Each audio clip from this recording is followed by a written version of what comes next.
আমি এই মুহূর্তে রয়েছি সন্তোষপুর ইউনিয়ন হাদিখালি এবং সোহাগদের বাড়িতে।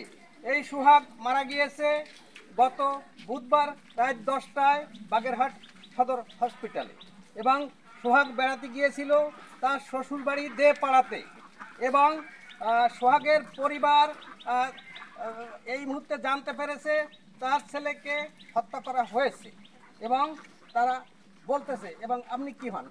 আমি সোহাগের বোন হই। আপনার ভাই কিভাবে মারা গিয়েছে? আমার ভাই মারা গিয়েছে, শ্বশুর বাড়ি গেছে, ওর শাশুড়ি ফোন করছে, বলছে তুমি আসো। কিবারে শ্বশুর বাড়ি গেছিল? বুধবারে বিকেলে শ্বশুর বাড়ি গেছে। যাওয়ার পরে মানে ওখানে যে চেয়ারম্যান বলছে আমরা একটা মিট মীমাংস করে দেব, তোমার মা বাবারে নিয়ে আসো। ওর সাথে কি গ্যাঞ্জাম ছিল? ওর সাথে গ্যাঞ্জাম না, বউ আসবে না, বউ আসবে না বলে আসে, বউ আনবে। এখন বলতেছে কি তোমার মা বাবারে যদি আনো তাহলে একটু বউ পাগল ছিল, তাই তো? আমার ভাইয়া ছিল অনেকটা বউ পাগল, কিন্তু আমার যে ভাবি তার ছিল অন্য এক জায়গায় রিলেশন। মানে সে আপনার ভাইকে পছন্দ করতো না, আপনার ভাই তার লাগে পাগল ছিল, তার জন্য একেবারে পাগলই ছিল। তো ভাইয়া অনেক কিছু করে। চেয়ারম্যান বলছে কি, চেয়ারম্যান কে নাম কি? চেয়ারম্যান না, চেয়ারম্যানের ভাই আলতাফ। চেয়ারম্যানের ভাই হচ্ছে আলতাফ, যে আমার দেপাড়া তাদের বাসা। আপনার বাবির নাম কি? আমার বাবির নাম সোনি আক্তার। সোনি আক্তারের পিতার নাম কি? সোনি আক্তারের পিতার নাম বিল্লু মাঝি। বিল্লু মাঝি, জি, দেপাড়া বাড়ি। দেপাড়া বাড়ি। ওইখানে আপনার ভাই গিয়েছে বেড়াতে বুধবারে। যাওয়ার পরে আপনারা রাত্রে খবর পাইছেন যে আপনার ভাই হসপিটাল। ফোন দিয়ে বলতেছিল কি জানেন তোর ভাই বিষ খাইছে। এখন আমরা পরে ফোন দিছি, দেওয়ার পরে ওরা আমার ভাইরে কে বলিছে ফোন দিয়েছে তোর ভাই বিষ খাইছে? আমার সেই সোনিয়ারা ভাবি ও ফোন দিয়েছে, এই তোর ভাই এখানে আসে বিষ খাইছে, ভাই নিয়ে যা বকাঝকা দিয়ে। আমরা বলছি বকাঝকা দিয়ে আমরা বলছি ভাবি আমার ভাই আর একটু হাসপাতালে নিয়ে যাও। আমরা আসতেছি, হসপিটালে নিয়ে যাইয়ে ভাইয়াটা পালাই রাখে ওরা চলে গেছে। আপনার ভাইকে মৃত খাইছেন না জীবিত? আমার ভাইয়া সর্বপ্রথম পৌঁছায় গেছে আমার বড় আপুর বাসাও দেপাড়াতে। ওর শ্বশুর বাসা উনি এই বিয়েটা করাইছেন? জি, উনিও বিয়েটা করাইছে। একজন যে বলতেছে কি তোমার ভাইয়া বেশি খাইয়ে তারে নিয়ে যাচ্ছে হসপিটালে। আপু পাগল হয়ে দৌড়তি মোটরসাইকেল নিয়ে যাইয়ে দেখে কি ভাইয়ারে আমার পেলাই রেখেছে। ওরা পলাই চলে গেছে। জি, আপু যখন যাইয়া ভাইয়াটা জড়াই ধরছে, ভাইয়া কিছু কথা বলতে পারে না, কিন্তু শুধু একটা হাত দেখে বলছে। আচ্ছা, আপনার ভাইয়ের গায়ে কি কোনো ক্ষত ছিল, কোনো চিহ্ন ছিল? মারির কোনো চিহ্ন ছিল?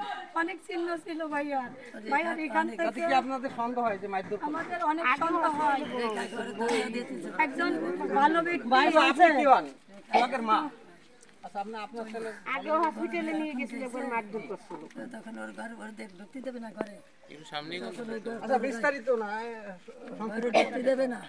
এদিনে দরজা দিয়ে দিয়েছে, তো দরজা দিয়ে আমার বাইরে রাখে না কি করছে দরজা। আপনার ছেলে মেয়ে কি 7 জন? 5 মেয়ে 6 জন। 5 মেয়ে এক ছেলে। 5 ছেলে। একই ভাই, 5 বোনের এক ভাই। ধরা ধরেছে একটা না তুটো ইয়ে করে ধরা ধরেছে, একটা না তুটে ধরা ধরে কিছু করতে পারে না। ওই যুদ্ধে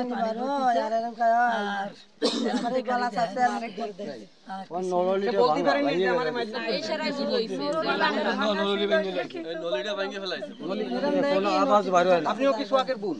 জি, আমি সোহাগের। আপনি কোন বোন? আমি সেজে বোন। আপনিও যে একই অবস্থা দেখেছেন? আমি তো হসপিটালে যাই, আমার ভাই আর না।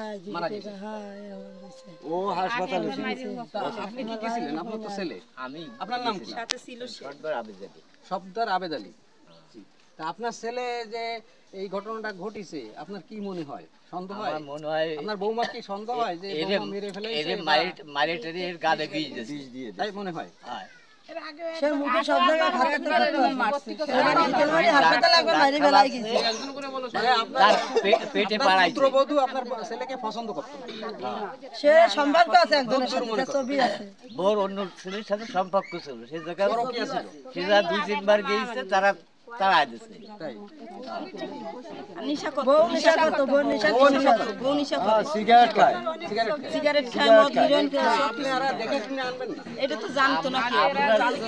ছেড়ে গেছে যাই বাঁচতে তো স্বামীর ঘরে আনতে পারলো অপকর্মের না, সাথে সে জড়িত। জানতো না, কেউ জানতো না এটা। জানলে তো রামনি কি বিয়ে দিই বিয়ে হয়েছে কত আগে আপনার ছেলে? বিয়ে বেশি দিন হয়নি। কত বছর? এক বছর হয়েছে। এক বছর এইভাবে মানে সংসার এক মাসে সংসার করে না। এক বছর বাড়িতে ওর জ্বালায় কত কিছু করে। 2024 সালে বিয়ে হয়েছে আর এই 25 সালে আপনার ছেলে মারা গেছে। সিএনএন বাংলা টিভি, সাথে আছি মল্লিক নাসির, শীতলমারি, বাগেরহাট। খোদা হাফেজ।